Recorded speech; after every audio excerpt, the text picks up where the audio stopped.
Mommy! Madison ran down the stairs and hugged Emily's legs right in front of the 3 Japanese investors who were sitting in the living room. Will you help me with my homework later? Dead silence.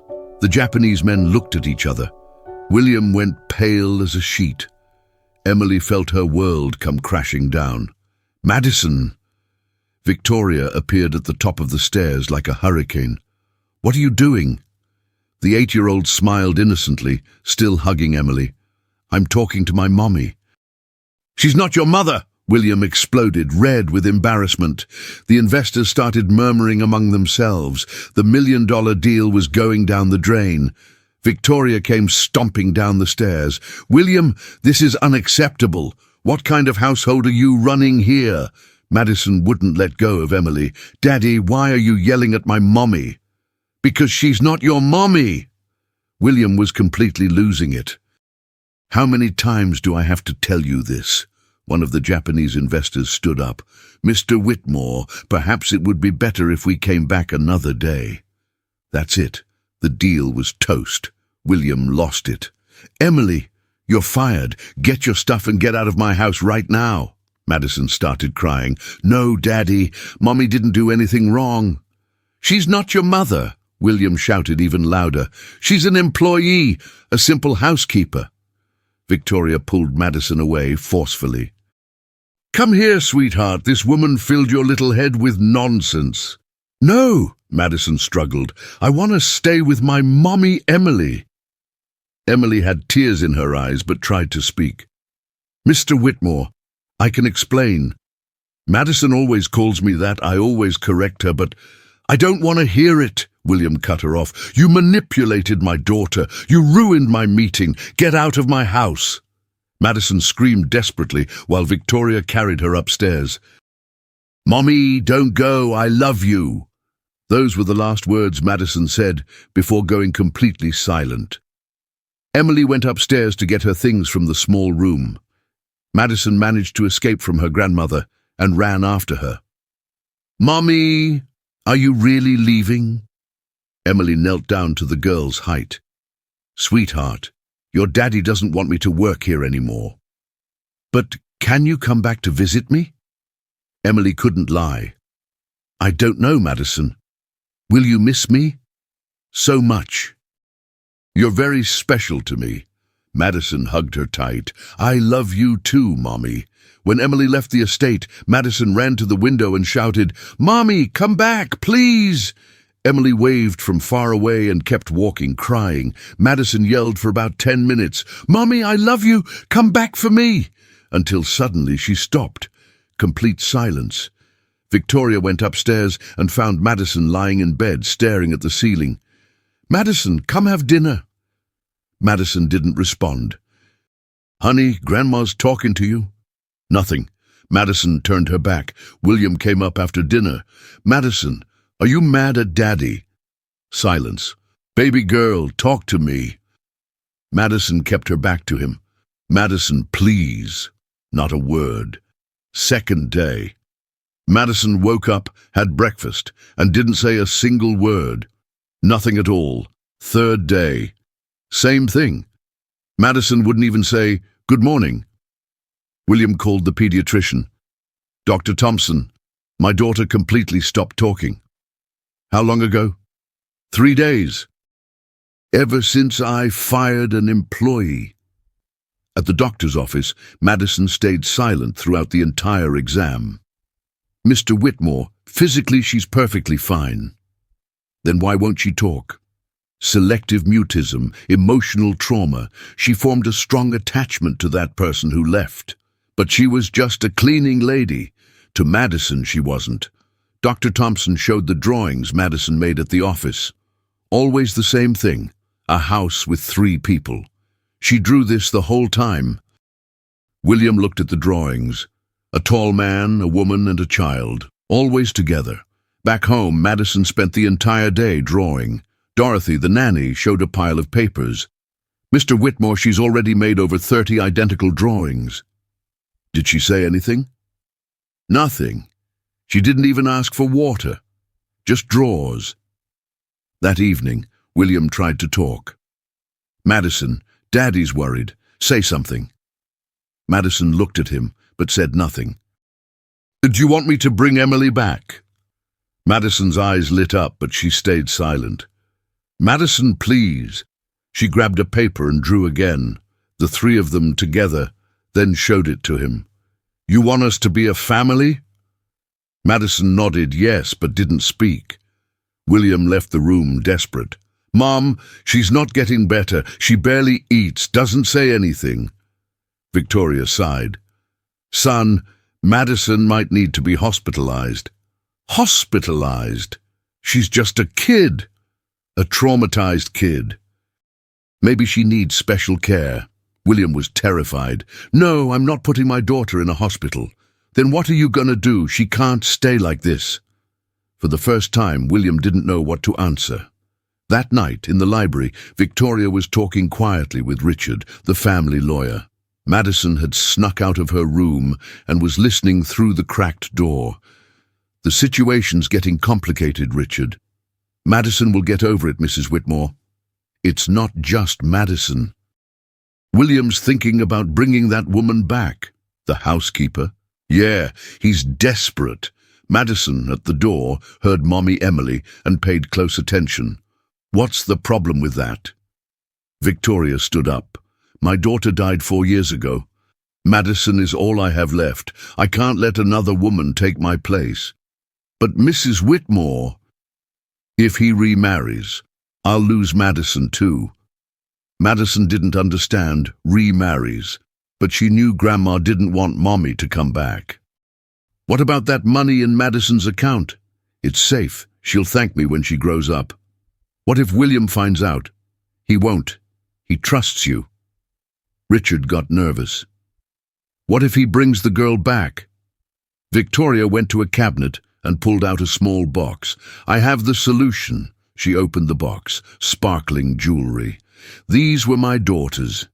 If that woman comes back, what are you going to do? These jewels will show up in her room, and you're going to call the police. Madison heard police and got scared.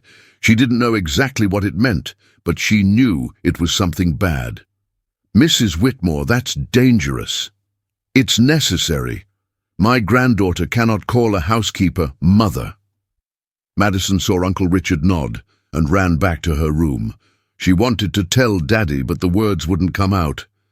Ever since Mommy left, it was like her voice had gone with her. She grabbed paper and pencil, tried to draw danger, but how? How could she show that Grandma and Uncle Richard were going to hurt Mommy? Madison kept drawing until late, desperate. She knew something bad was going to happen, but she couldn't warn anyone. Her voice was trapped in her chest, waiting for the right moment to come out and save the woman she loved like a mother. A week went by. Madison still wasn't saying anything. William was desperate. He drove to the working-class neighborhood where Emily lived. Small houses, kids playing in the street. When the BMW pulled up, the neighbors got curious. William knocked on the door. Emily opened it and was startled. Mr. Whitmore. She was wearing simple clothes, looked like she'd been crying. Emily, can I come in? I need to talk to you. The small house was modest but clean. William sat on the old couch. It's about Madison. Is she okay? No, she stopped talking. Emily got worried. What do you mean she stopped talking? Since you left, she hasn't said a word. Nothing. Oh my God. I took her to the doctor. He says it's emotional trauma. William pulled some papers from his pocket. Look what she does all day. Emily saw the drawings. A house, a man, a woman, and a child. She drew 50 identical ones. Emily started crying. Poor baby. Emily, I was wrong about you. She looked at him surprised. You humiliated me in front of everyone. I know. You called me names, said I was manipulative. That was totally unfair. You destroyed my reputation. William hung his head. I was furious. I lost the meeting. I completely lost control. And now? Why'd you come here? Because my daughter's wasting away. She won't eat, won't play. And what do you want from me? I want you to come back. Emily became suspicious. As a housekeeper again? No, as Madison's caregiver. Oh, I get it. Now that it serves your purposes, right? William heard the bitterness in her voice. It's not like that, isn't it?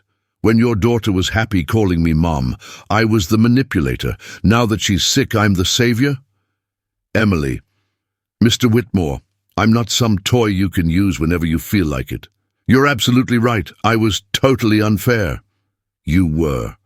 But Madison needs you. Emily sighed. No matter how hurt she was, she loved Madison. Fine, but I have conditions. What conditions? I'm not an employee. I'm coming as Madison's friend. Agreed. And if you disrespect me again, I'm gone, and I'm never coming back. Understood. When they got to the estate, Madison was in her room drawing. She saw Emily and her eyes just lit up. Hey there, sweetheart. I'm here.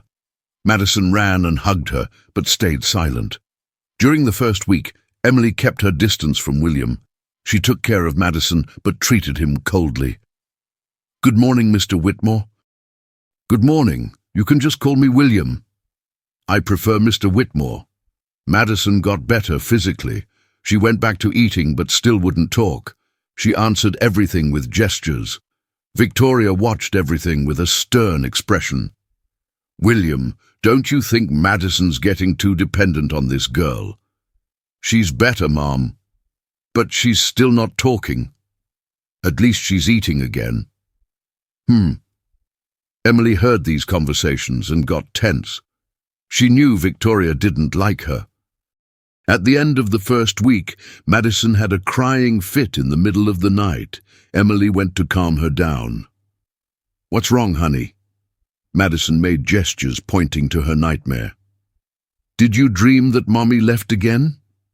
Madison nodded yes and hugged her tight. William appeared in the bedroom doorway. Is she okay? Nightmare. She's scared I'll leave again. Are you gonna leave? Emily looked at him. Depends. On what? On whether I can help her get better. William came closer. Emily, about that day, I don't want to talk about it, but I need to apologize properly. You already did. Not really. I treated you terribly. Emily kept stroking Madison's hair. You did. Will you forgive me? I don't know. It still hurts. William realized he'd hurt her way more than he'd imagined. In the second week, Madison started bringing William and Emily together without meaning to. When one was on one side of the table, she'd pull the other one over to be close. I think she wants you two to get along, said Dorothy, the nanny. Emily was still hurt, but started noticing William's effort to be respectful. Emily, would you like to have dinner in the dining room today? Not in Madison's room. Can I? Of course. You're not an employee here. It was the first time the three of them had dinner at the main table. Madison was happy, but Victoria wasn't pleased at all. William, don't you find this strange?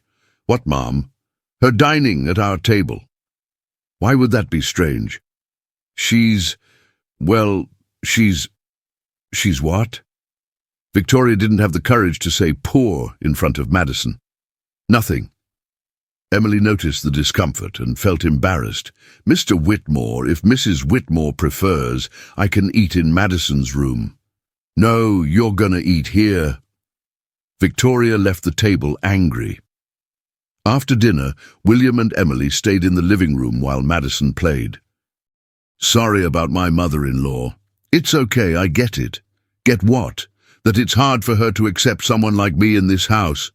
Someone like you? Poor, uneducated, who works cleaning. William felt uncomfortable. Emily, that doesn't matter. Doesn't it matter to you? He hesitated for a second, and she noticed. See? It does matter. It's not that.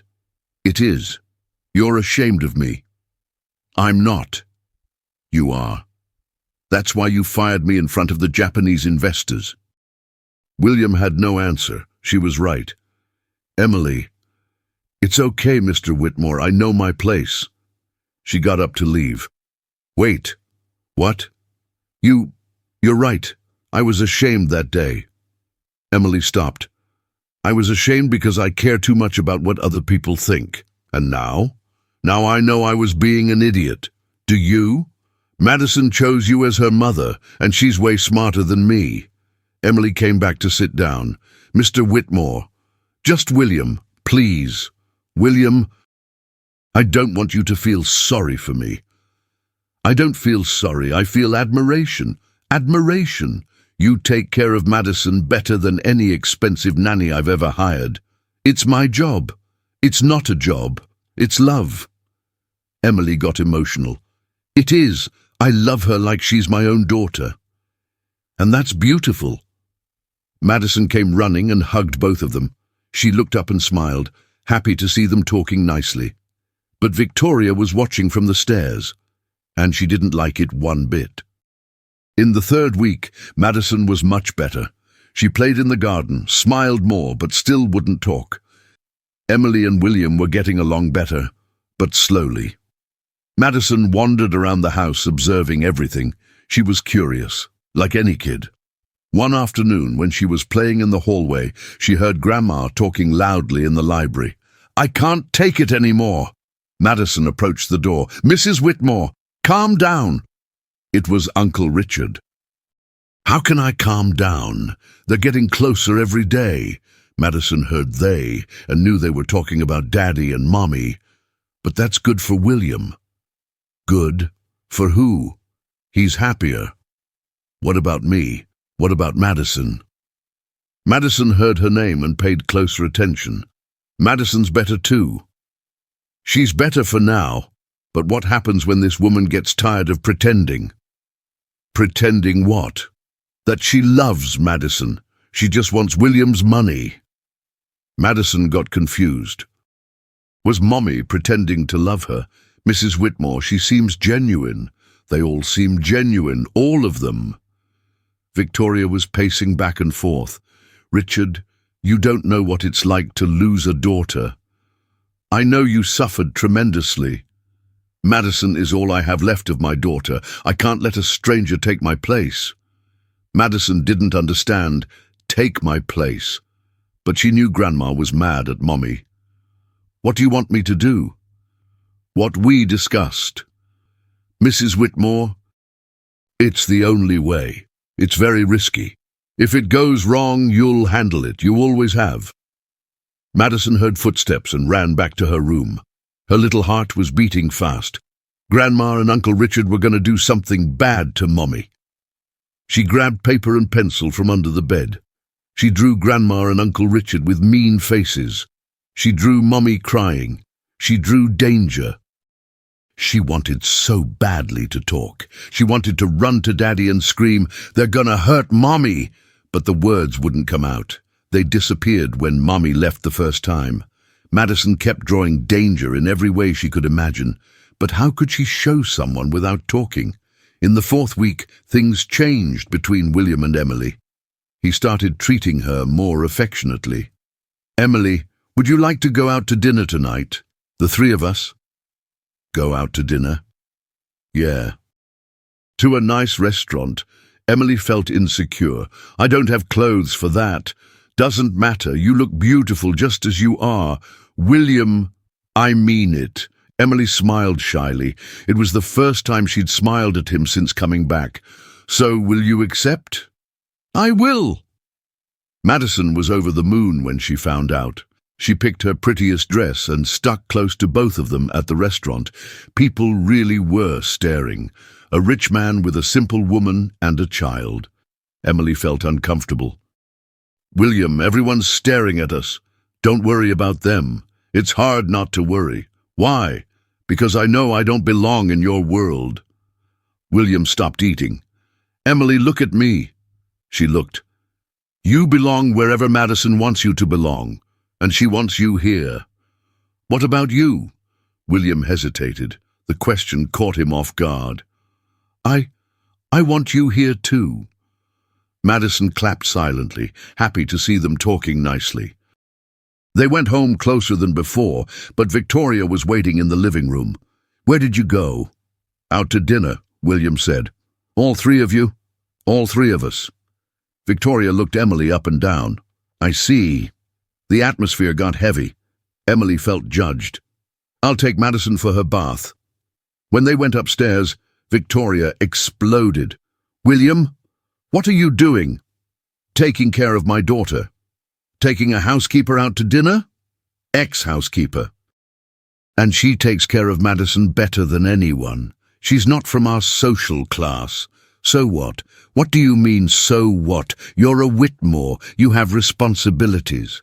My only responsibility is to Madison. What about me? I'm your mother-in-law." "Mom, you'll always have your place in this house. Not if I have to share it with a stranger." William got angry. "She's not a stranger. Madison loves her. Madison's a child. She doesn't know what she wants." "She does know. And she chose Emily." Victoria went upstairs furious and called Richard. "He's head over heels in love." "Mrs. Whitmore, he took her out to dinner in public." "Maybe it's just gratitude." "Gratitude my ass. I saw how he looks at her." "What do you want me to do?" "What we agreed on, tomorrow." "Are you sure?" "Absolutely. Either I end this story now, or I lose my granddaughter forever." "What about the money? If they find out we touched Madison's account, they won't find out." "He's too distracted with the girl." "So tomorrow?" "Tomorrow." Madison was in the next room, pretending to sleep, but heard everything through the thin wall. She didn't understand account or money, but she knew they were going to do something really bad to Mommy. Her little heart was racing. She wanted to run to Daddy and warn him, but how? The words were still stuck in her throat. Madison grabbed paper and pencil from under the bed. She drew Grandma and Uncle Richard with evil faces. She drew Mommy crying. She drew danger. But she knew Daddy wouldn't understand just from drawings. She needed to talk. She needed to find her voice before it was too late. Madison spent the whole night trying to whisper Daddy. But nothing came out. It was like the words were afraid to come out. In the next room, Emily slept without knowing that the next day her life was going to be turned upside down. And downstairs, Victoria was finalizing the details of the plan that would separate forever the two people Madison loved most in the world. It was a Thursday morning when Victoria put her plan into action. Madison was having breakfast with Emily and William.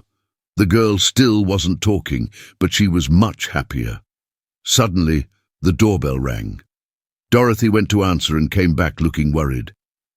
"Mr. Whitmore, there are 2 police officers at the door." Police, what do they want?" "They said it's about a complaint." William was confused. "What complaint?" The 2 officers entered the living room. Detective James Miller showed an official paper. "Good morning. We're here because of a theft complaint." "Theft? Here in the house?" "That's right. We have information that an employee was stealing valuable objects." Madison stopped eating and paid attention. Police was serious business. Richard appeared in the living room as if he'd just arrived. But Madison knew he'd been in the house since early morning. "Oh, good thing you got here quickly." "Richard, did you call the police?" "Unfortunately, yes. I discovered something very serious, William." Richard opened his briefcase and took out some papers. "I found these receipts in the office. Your employee was selling household items online." Emily went pale immediately. "What employee?" "You." Richard pointed directly at her. "That's a lie. I never sold anything." The detective took the papers and examined them. "According to these documents, you sold several valuable pieces of jewelry in the last 2 months. I don't even know what those receipts are. I've never seen this stuff in my life." William grabbed the papers from the detective's hands. Everything looked very official, with stamps and signatures. "Richard, this doesn't make sense. Emily's completely trustworthy." I know it's hard to accept, William, but the evidence is right here. At that moment, Victoria appeared, putting on a perfect performance. Oh my goodness, I knew something was wrong. What did you know, Mom? My daughter's diamond ring disappeared about 3 weeks ago. I thought I'd lost it somewhere in the house, but what ring? The one she loved wearing most, her engagement ring. I searched the whole house. Madison was listening to everything, eyes wide. She knew Grandma was lying. The detective addressed Emily. Ma'am, we're going to need to search your belongings. Search? It's standard procedure in domestic theft cases. Madison got up from the table, nervous. They were going to go through Mommy's things. She wanted to speak, to warn that it was all lies, but the words wouldn't come out. Where's her room? The officer asked. In the back of the house, Victoria said quickly. Everyone went to the small employee room. Madison followed them, glued to Emily's side. The detective and the other officer started searching carefully. They opened drawers, went through the small closet. You're not going to find anything, Emily said, her voice shaking, because I didn't steal absolutely anything. William held her hand. I believe you. This must be some misunderstanding. Victoria and Richard exchanged a quick look. The plan was working perfectly. The officer went to look under the bed. Suddenly, he stopped. Found something here. Emily's heart almost stopped. The officer pulled a small velvet box from under the mattress. What's this? Victoria faked enormous shock. Oh my God, that's my daughter's jewelry box. She opened the box with trembling hands. Inside were several valuable pieces of jewelry, including the famous diamond ring. I didn't put that there, Emily screamed, desperate. Someone planted those things in my room. That's exactly what every thief says, the detective said, already getting out his handcuffs. William was in total shock. The evidence was very convincing, but his heart told him Emily would never do such a thing. Emily, look at me. William, I swear on Madison's life that I didn't steal these things. Madison was watching everything, terrified. The officer was going to put handcuffs on Mommy. She tried to open her mouth to scream, but nothing came out. Her silence continued completely. Madison ran upstairs to her room and came back with a paper in her hand. She was panting and desperate. She showed the drawing to the detective. It was the figure of a man putting a small box under a bed. Little girl, what's this drawing? Madison pointed to the drawing, then pointed to Richard, then to the jewelry box. She did this several times, trying to explain. She wants to tell us something, William observed. Madison started making desperate gestures, showing someone bending down and hiding something under the bed. Madison, did you see someone in this room? Madison nodded yes very hard. When was this? Madison held up one finger. 1 day ago. Last night? Madison nodded yes again. Who did you see? Madison pointed directly at Richard. She's pointing at me, Richard said, getting nervous. That's ridiculous, Madison confirmed with her head, staring right at him. Folks, let's not listen to this, Victoria interrupted quickly.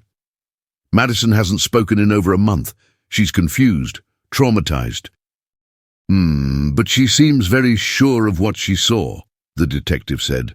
Traumatized children often make up stories, Richard said, sweating a little. Madison felt frustrated. She ran to Grandma's room and came back with a crumpled envelope. Inside was a handwritten paper. It was the rough draft of the fake receipts in Richard's clear handwriting. Where did you find this, sweetie? Madison pointed to Victoria's room. The detective took the paper and compared it with the complaint receipts. Mr. Richard, this handwriting is identical to the receipts. I don't know how that paper got there. Richard, William said, suspicious. That's your handwriting. I recognize it perfectly. I've been seeing you write contracts for 15 years. Madison positioned herself in front of Emily, like a protective shield. She pointed at her and nodded. Yes, yes, yes. Good person. Then pointed at the villains and shook her head. No, no, no. Bad people. She's saying you two lied about Emily, William interpreted. Madison ran to the library bookshelf and showed a hole behind some thick books. What's in there, sweetie? Madison made gestures indicating that the jewelry had been hidden there before. The detective searched the hiding place and found some more valuable jewelry. Were there more things here? Madison confirmed yes. And how do you know this? Madison took a deep breath. She needed to try to speak. For the first time in over a month, she forced her voice. Only a weak whisper came out. I saw. Everyone went completely silent. Madison had said a word. What did you see, honey? The detective asked gently. I saw him taking. The words came out with great effort, but they came out. Who did you see? Madison pointed at Richard with determination. Uncle. Richard took from here and put it where? In Mommy's room. Each word was a battle, but Madison was managing to speak again. The detective looked at the two suspects. The evidence is turning against you. The detective was putting together all the pieces of the puzzle. Madison's drawings, the paper with Richard's handwriting, the jewelry in the secret hiding place. Mr. Richard, we're gonna need to examine your fingerprints on these jewels. Of course, my prints are gonna be on them. I handle objects in this house all the time, but you shouldn't be handling the deceased wife's personal jewelry specifically. Madison managed to whisper a little clearer. He talked with Grandma. What did they talk about? They wanted to hurt Mommy. Madison, are you sure about this?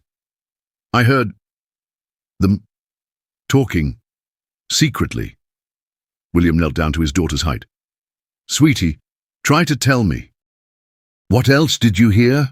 Madison thought carefully before answering. They don't like Mommy. Why not?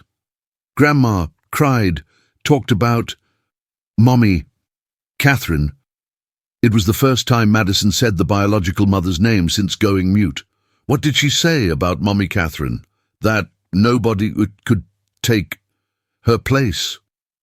William finally understood what was happening. His mother-in-law had never gotten over his daughter's death. Mom, is this true? You couldn't accept that I might love someone else? Victoria started crying, this time for real. She was my only daughter, William. I know you suffered tremendously. You don't understand anything. Madison is all I have left of my daughter. Madison managed to speak a little clearer. Grandma, why, don't you like Mommy, Emily? Madison, Grandma loves you so much. Then why do you want her away? Victoria couldn't answer. She just kept crying. At that moment, the other officer who was examining the evidence approached the detective. The fingerprints on the jewelry are the lawyer's, not the girl's. Are you sure? Absolutely. And there's more. I found fabric fibers in the box that don't match any of her clothes. The detective turned to Richard. Sir, you're going to have to come with us to the station. Wait, I can explain all of this. You can explain at the station. Madison managed to shout, even if quietly, Take them away! Everyone turned to her. Madison had said an almost complete sentence. They are bad. They wanted to separate me from Mommy. Emily ran and hugged Madison. Sweetheart, you managed to talk. I did. Mommy, my voice came back to defend you. While the detective prepared the paperwork to take Richard and Victoria away, Madison finally managed to tell everything she knew. Daddy, they talked. Secretly, all the time. What did they say, honey? That Mommy only wanted your money. Did they say anything else? Madison looked at Victoria sadly. Grandma cried because Mommy Catherine died. And she didn't want me to call another person Mommy. William finally understood the full extent of his mother-in-law's problem. Mum, did you really think Emily was going to make Madison forget Catherine? I don't want my granddaughter to forget her own mother. Madison approached her grandmother, still speaking slowly. Grandma, I didn't forget Mummy Catherine. You didn't forget? No, she's in heaven, taking care of me and Emily.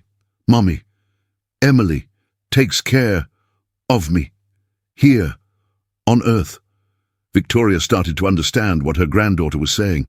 Madison, I can have two mommies, Grandma, one in heaven and one here, but I thought that you can be my grandma and like Mommy, Emily, too. Victoria looked at Emily for the first time with different eyes. Will you really take good care of Madison?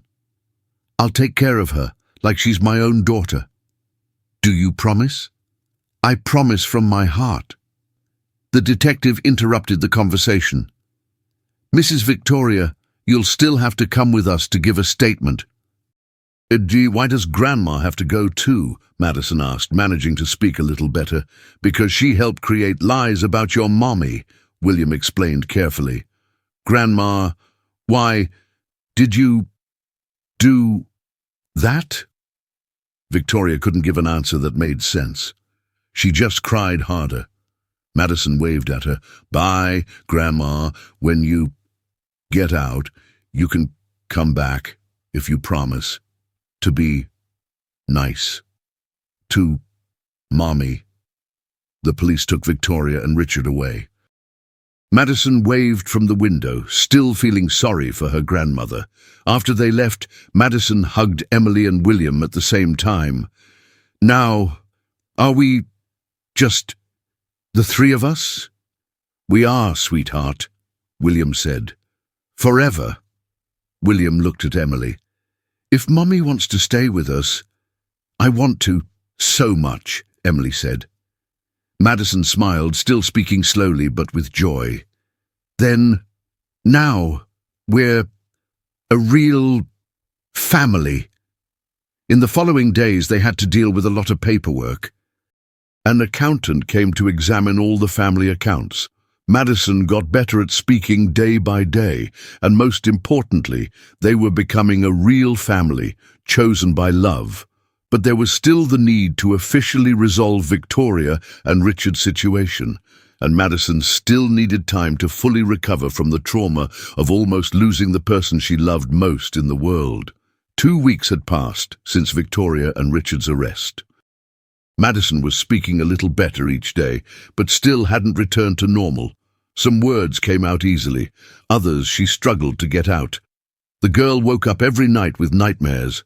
She always ran to Emily's room. Mommy, I dreamed that you left again. It was just a nightmare, my love. I'm right here beside you. Do you promise that you won't leave me alone? I promise. I'll never leave you again. During the day, Madison improved. But suddenly she'd get quiet, looking at the door with fear. Daddy, will Grandma come back home? No, honey, she's in jail. And when will she get out? It's gonna take a long time. How long? A few years. Madison felt more relieved, but the fear still showed in her eyes. That week, the accountant William had called to examine all the accounts arrived. The man spent 3 whole days going back and forth with papers. Mr. Whitmore, I discovered something very serious. What? $400,000 was stolen from Madison's account over the last 2 years. William almost fainted. How much? 400,000. Small transfers every month, very well disguised. How didn't I notice this? Because you trusted the lawyer, and the amounts were small, 5,000, 8,000 at a time. Emily listened to everything amazed. My God, That's so much money. It's Madison's future they stole, William said, furious. Madison, who was playing nearby, asked, "Daddy, did they take my money?" "They took it, sweetie." "How much money?" William didn't know how to explain to a child. "A lot of money. Money that was yours." "Are they thieves?" "Yeah, real thieves." Madison got thoughtful. "Why did Grandma do that to me?" "I don't know, Madison. Sometimes people do wrong things when they're very scared." "Scared of what?" "Scared of losing who they love." Madison understood a little. "Like when I went mute because I was scared Mommy would leave?" "Exactly, but Grandma did much worse things."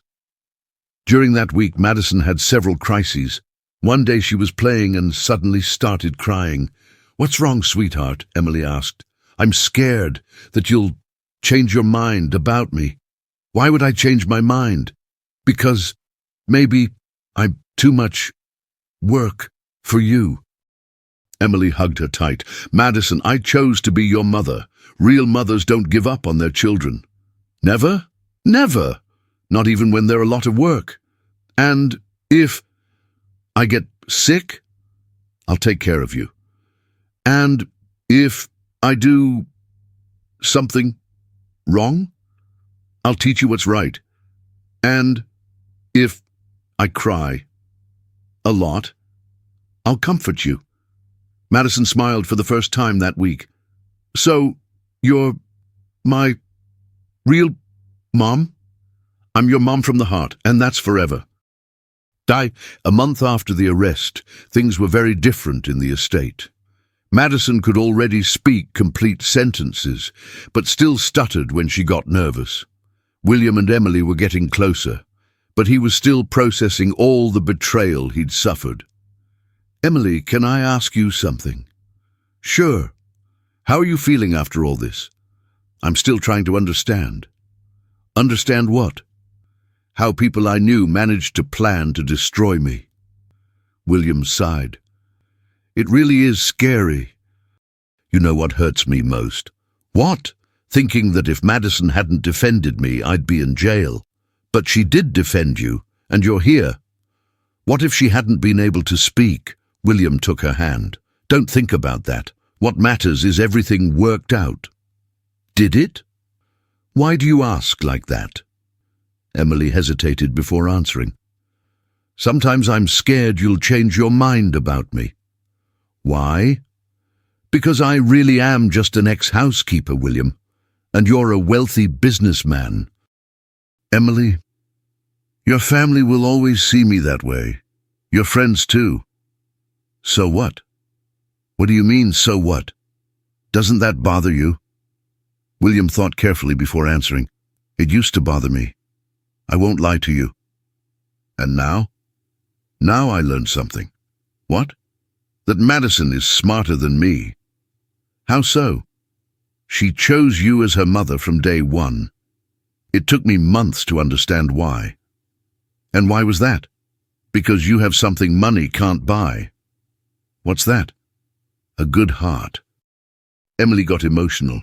"William, Emily, I fell in love with you." She opened her eyes wide. "You did?" "I really fell in love. It's not gratitude, it's love."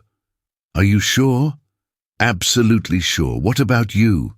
Do you feel anything for me?" Emily blushed. "I do." "What?" "I fell in love too, but I'm really scared." "Scared of what?" "Of not being good enough for you and Madison." "You're more than enough. You're perfect for us." At that moment, Madison came running. "What are you guys talking about?" "Important stuff," William said. "What kind of stuff?" "Madison, would you like it if Emily and I were dating?" Madison almost jumped with joy. "I'd love it. Then you'd get married." "And would you want us to get married?" "Of course. I always wanted to have a dad and mum." William looked at Emily. "So, want to be my girlfriend?" I do. Madison ran and hugged both of them. Now, we're an official family.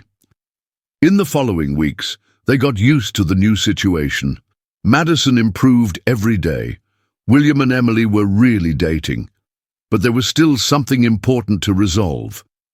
3 months after the arrest came the day of the trial. William went to the courthouse with Emily and Madison. Madison was nervous. "Daddy, is it going to be scary?" "No, sweetie, you're just going to tell the truth." "What if I forget the words?" "You won't forget." "You're talking awesome now." "What if I get scared?" "Emily and I will be right beside you." At the courthouse, Madison told everything she saw and heard. She spoke simply, but very clearly. "I saw Uncle Richard putting the jewelry in Mommy Emily's room."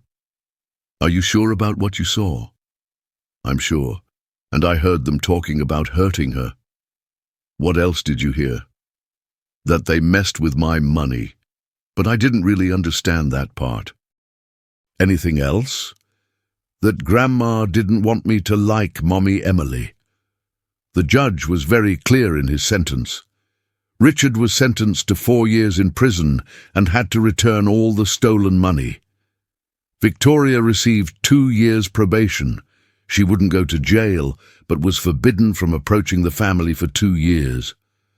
When they left the courthouse, Victoria was waiting at the door. Madison hid behind Emily immediately. "I don't want to talk to her." "Why not, honey?" William asked. "I'm still scared of her." Victoria got sad seeing her granddaughter's reaction. "Madison, Grandma won't hurt you." "But you hurt Mommy." "I did, and I'm so sorry." Madison looked at Emily. "Mommy, can I talk to her?" "If you want to. You don't have to force yourself." Madison approached her grandmother but stayed far away. "Grandma, why did you do those bad things?" "Because I missed your Mommy Catherine so much." "I miss her too." "You really do?" "I do. But that doesn't mean I can't love Mommy Emily." "What do you mean?" "I can have 2 mommies. Mommy Catherine takes care of me from heaven. Mommy Emily takes care of me here on earth." Victoria started to understand. "Madison, and you can be my grandma and like both mommies." "I can." "You can, but only if you promise to be nice to Mommy Emily." "I promise." "Do you really promise? You won't try to separate us anymore?" "I promise I won't." Madison thought for a long time before speaking. "Then I forgive you, but just a little." "Just a little?" "Yeah, you still have to prove you changed." "How do I prove it?" "By being nice to Mommy. Always." Madison gave her grandmother a quick hug and went back to Emily's side. "Bye, Grandma. When you learn to be really good, you can come back." 6 months later came the most awaited day of all. William proposed to Emily on a Sunday afternoon in the house's garden. "Emily, will you marry me?" "Seriously?" "Seriously. Do you want to be my wife and Madison's official mom?" "William, have you thought this through? Are you sure?" "I've never been more sure of anything in my life." Madison, who was hiding behind the tree, couldn't take it anymore. "Say yes, Mommy, say yes!" Everyone laughed. "Madison, were you listening?" "I was, and I really want you guys to get married." "So, Emily?" "Of course I will." Madison came running from behind the tree. "Can I be the flower girl?" "You can." "And can I pick the color of my dress?" "You can pick." "And can I help make the cake?" "Madison, calm down," William laughed. "You can help with everything." 3 months later, the big day arrived. The church was decorated with white and pink flowers. Madison looked beautiful in a pink flower girl dress. "Mommy, I'm so nervous." "Why? What if I trip when I walk in?" "You won't trip. You practiced 1,000 times." "What if I drop the flowers?" "If you drop them, we'll pick them up from the floor." "What if—" "Madison, everything's gonna be fine, I promise." When the time came, Madison entered the church first. She threw the rose petals just right without tripping even once. Then Emily entered, walking slowly down the aisle. William was at the altar waiting. When he saw her in her wedding dress, he couldn't hold back the tears. Daddy's crying, Madison yelled to the whole church. Everyone laughed and applauded. When Emily got close, William whispered, "You're the most beautiful woman in the world." "Thank you." The minister started the ceremony. "We are gathered here to celebrate the marriage of William and Emily." Madison was radiant beside both of them. "William, do you take Emily to be your wife?" "I do." "Emily, do you take William to be your husband?" "I do."